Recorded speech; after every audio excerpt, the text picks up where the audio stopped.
ठाकरे सेनेच्या संसदीय पक्षाकडून फुटीर खासदारांना पत्र पाठवण्यात आलेले आहे। शिंदे सेनेमध्ये विलीन झाल्याचं बातम्यांच्या माध्यमातून समजल्याचा पत्रामध्ये दावा करण्यात आलेला आहे।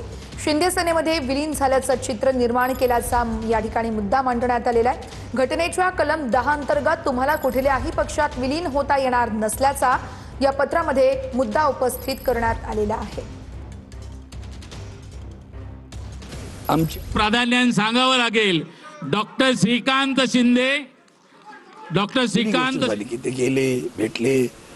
काल परवाकडे ते माननीय लोकसभेचे अध्यक्ष बिर्ला साहेबांना सुद्धा भेटल्याची माहिती मिळाली आणि म्हणून आम्ही 6 खासदारांना पत्र दिलेलं आहे की हे तुमचं पाऊल असंविधानिक आहे।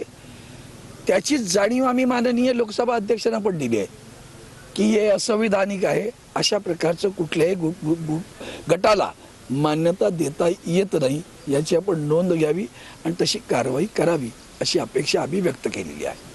आता नियमात जे असेल ते नक्की आमचे लोकसभा अध्यक्ष करतील। नियमाच्या बाहेर जाऊन कुठलंही काही होणार नाही आणि एकनाथजी कधी किंवा त्यांचे जे काही पक्ष आहे हे कधी चुकीच्या पद्धतीने कोणाचं नुकसान होईल असे कुठलंही ऑपरेशन करणार नाही। त्यांनी जे काही खासदार त्यांच्याकडे गेलेले आहेत ते विचारपूर्वक कायद्याचा अभ्यास करूनच गेले असतील। त्यामुळं कमी जास्त उशीर लागला असा निर्णय व्हायला लोकसभा अध्यक्षांचा, पण नियमाने जे काय व्हायचं ते होईल, नक्की होईल। कारण जे काही खासदार आले आहेत ते आपली काही राजकीय प्रतिष्ठा दावाला लावून थोडी आले आहेत, त्यामुळे त्यांना नियम माहिती आहे, त्यांना कायदे माहिती आहे, त्यामुळं कमी जास्त वेळेला ते मंजूर होत असतं।